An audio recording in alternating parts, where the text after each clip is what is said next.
Hello नमस्कार दोस्तों, स्वागत है आप लोग सभी को अपने YouTube channel bright future live platform में। तो दोस्तों, आज की क्लास में हम लोग फिर से 5 टाइप का इम्पोर्टेंट क्वेश्चन प्रैक्टिस करने वाले हैं जो हर एग्ज़ाम में बार बार रिपीट होती है।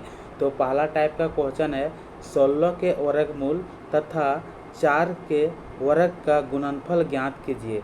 तो क्वेश्चन किस टाइप से पूछ रहा है, उस टाइप से हमको क्वेश्चन को सॉल्व करना है।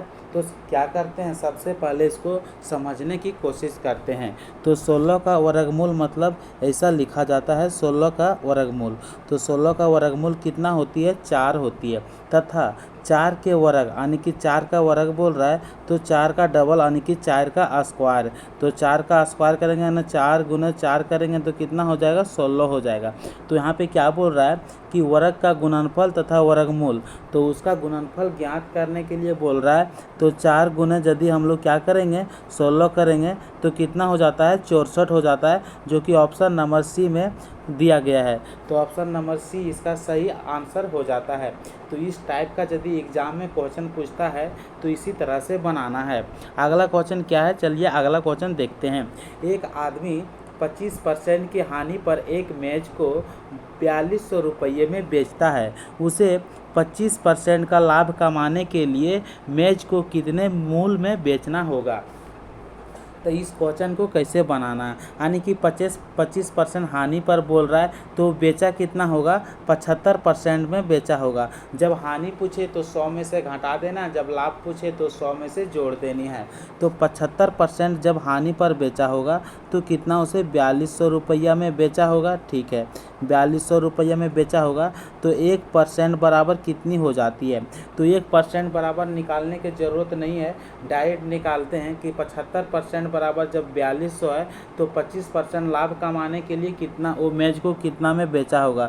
तो डायरेक्ट निकालते हैं, तो 100 में जोड़ते हैं तो 125 हो गया। तो नीचे क्या आ जाएगा, 75 आ जाएगा। जब इसको हम कट छट करेंगे तो क्या हो जाएगा, तो 25 या 75 हो जाएगी और 25 पचे 25 से हो जाएगी। ठीक है, फिर देखते हैं 300 इसको कट करेंगे तो कितना हो जाएगा, तो 21 3 एका 3 और 24 यानी कि 24 या 42 हो जाएगी। तो जब 24 गुना 5 करेंगे तो कितना हो जाएगा, तो 24 गुना जब 5 करेंगे तो कितना हो जाएगा, 70 यानी कि 7000 हो जाएगी, जो कि ऑप्शन नंबर किस में दिया गया है, सी में दिया गया है। तो ऑप्शन नंबर सी इसका सही आंसर हो जाता है। अगला क्वेश्चन देखते हैं। अगला क्वेश्चन किस टाइप का है, इस टाइप का क्वेश्चन जो से बहुत एग्जाम में रिपीट होती है। एक आदमी ने 360 रुपये में 144 संतरे खरीदे और 10% के लाभ से बेच दिए हैं। ठीक उसी को क्वेश्चन पूछता है, उसने प्रति दर्जन संतरे किस दर से बेचे हैं। यानी कि क्वेश्चन बोल रहा है एक आदमी जो है 360 रुपया में कितना कितना संतरा खरीदा है, तो 144 संतरा खरीदा है। लेकिन उसका दर जो पूछ रहा है सो किस में पूछ रहा है, यानी कि एसपी जो पूछ रहा है सो किस में पूछ रहा है, दर्जन के अकॉर्डिंग में पूछ रहा है। तो सबसे पहले इसको दर्जन में चेंज करते हैं। तो 12 दर्जन, 12 के कोई भी सामान यहाँ क्या बोल रहा है, तो 12 संतरे मिलाएंगे तो 1 दर्जन होती है। तो 360 रुपया बराबर कितना हो जाएगी, यानी कि 144 को जब डिवाइड करेंगे कितना से, यानी कि 12 से, तो यहाँ पे हो जाएगी 12 दर्जन। यानी कि 12 दर्जन का मूल्य जो है कितना है, 360 रुपया है।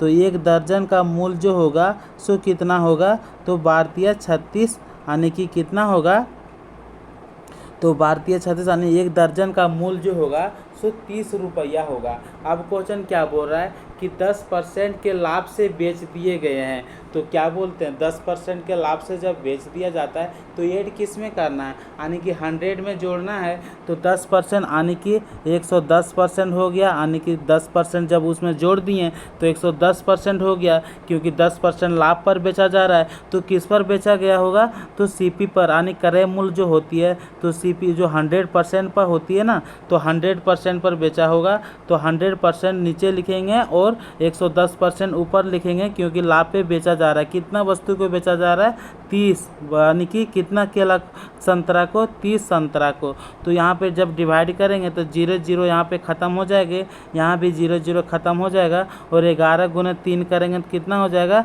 तो 33 हो जाएगा। तो यहाँ क्या बोल रहा है कि उसने प्रति दर्जन संतरे जो है सो किस दर से बेचे, तो 33 रुपये की दर से बेचे, जो कि ऑप्शन नंबर बी यहाँ में दिया गया है। तो ऑप्शन नंबर बी यहाँ पे बिल्कुल सही हो जाएगा।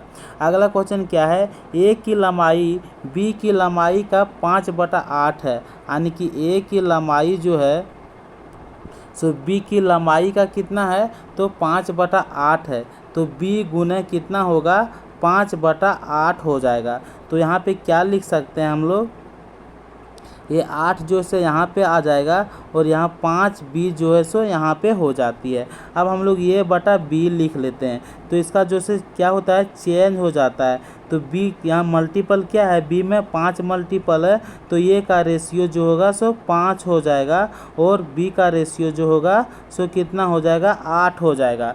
तो जब यहाँ पे इस तरह लिखते हैं कि ए का रेशियो जो से 5 हो जाएगा, और बी का रेशियो जो होगा सो 8 हो जाएगा। तो यहाँ पे क्या बोल रहा है, बी की लंबाई से ए की लंबाई का अनुपात ज्ञात करें। तो बी का लंबाई आने की 8 से ज्ञात करेंगे, तो 8 लिखेंगे, उसके बाद 5 लिखेंगे। तो 8 और 5 का रेशियो कहाँ पे दिया गया है, तो ऑप्शन नंबर सी में दिया गया है। तो ऑप्शन नंबर सी इसका सही आंसर हो जाता है। अगला क्वेश्चन क्या है, अगला क्वेश्चन दिया गया है, बहुत इजी तरीके से दिया गया है, और इजी तरीके से इसको सॉल्व करेंगे। देखने में तो बहुत हार्ड लग रहा है, लेकिन इसको ऑप्शन से इजी तरीके से हल कर लेंगे। कैसे कर लेंगे वो हम लोग चलिए देखते हैं। और यह क्वेश्चन जो से एग्ज़ाम के लिए बहुत ही इम्पोर्टेंट है। जो इसका रेशियो जो यानी जो मिश्रण वाला चैप्टर जो होती है, एलिगेशन वाला, उस चैप्टर से ये पसंदीदा क्वेश्चन है, यानी कि फेवरेट क्वेश्चन है, एग्जाम में आता ही आता है। एक मिश्र धातु है, ठीक है, जर्मन सिल्वर में तांबे और जस्ते की अनुपात जो है सो 21 और 16 है, यानी कि 21:16 है, ठीक है। जबकि निकिल और जस्ते का अनुपात जो है सो 7:24, यानी 7:24 था। तो मिश्र धातु में तांबा जस्ता निकिल का अनुपात ज्ञात करें। तो कुछ नहीं करना है, ऑप्शन से सॉल्व कर देंगे डायरेक्ट। कैसे सॉल्व करना है पहले देखते हैं। पहले क्या है, 21:16 है, ऑप्शन नंबर ए से ट्राई करते हैं। तो 21:16 कहाँ पे, इसमें 21:16 है तो नहीं दिया गया है, नहीं दिया गया है, इसमें 21:16 जो है सो नहीं दिया गया है। तो ऑप्शन नंबर ए जो होगा सो गलत हो जाता है। अगला ऑप्शन ट्राई करते हैं, 21:16, यानी कि तांबा और जस्ता जो है ना, तांबा को चलो टी से डिनोट करते हैं और जस्ता के जेड से डिनोट करते हैं, ठीक है। तो 21:16 लाना है। तो यहाँ पे देखते हैं तांबा और जस्ता यानी कि 63 है और 48 है। तो 63 है और 48 है, तो इसको जब डिवाइड करेंगे 3 से तो 16 48 हो जाएगा, और 21 63 हो जाएगा। क्या हो जाएगा, 21 63 हो जाएगा। तो ये ऑप्शन आ रहा है, तो इसको सही होना चाहिए। अब हम लोग आगे ट्राई करते हैं। जबकि क्या बोल रहा है, निकिल और जास्ते का अनुपात जो से 7:24 है। निकिल और जास्ता, निकिल पहले जास्ता बाद। लेकिन यहाँ पे क्या निकालना है, तांबा जस्ता और निकिल के, तो जास्ता पलट देना है। क्या बोल रहा है, अब हम रेशियो में निकालेंगे तो जास्ता पलट देंगे, जास्ता इधर आ जाएगा और निकिल इधर आ जाएगा, ठीक है। रेशियो कितना था, 7:24 था। तो यहाँ पे हम कैसे कट करेंगे, तो यहाँ पे हम देखते हैं 7:24, तो यहाँ पे क्या लिखेंगे, 24:7 लिखेंगे। तो इसको जब छोटा करते हैं तो यहाँ पे देखते हैं ये तो कट है, 24 रेशियो कितना है, 24:7 है। तो इसको जब हम छोटा करते हैं तो 24 दूना 48 हो जाता है, 24 दूना 48 और 7 दूना 14, यानी कि यहाँ पे जब हम देखते हैं तो इसका आंसर जो है सही आ जाता है कि 24 और 7 जो है यहाँ पे आ जा रहा है। तो ऑप्शन नंबर बी यहाँ पे बिल्कुल सही हो जाएगा।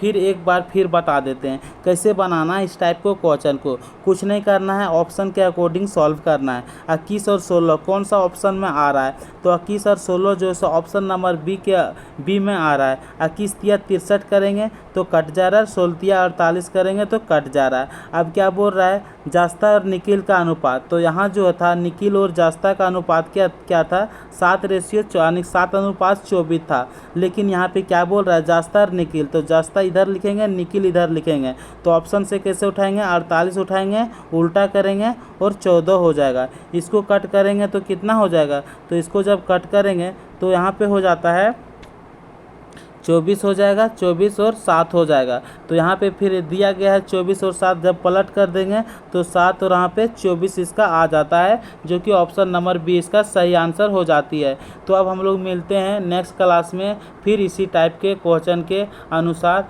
जो बार बार एग्जाम में रिपीट होती है। तो यदि आप लोग को मेरा क्लास अच्छा लग रहा है तो प्लीज़ चैनल को सब्सक्राइब करें और शेयर करें।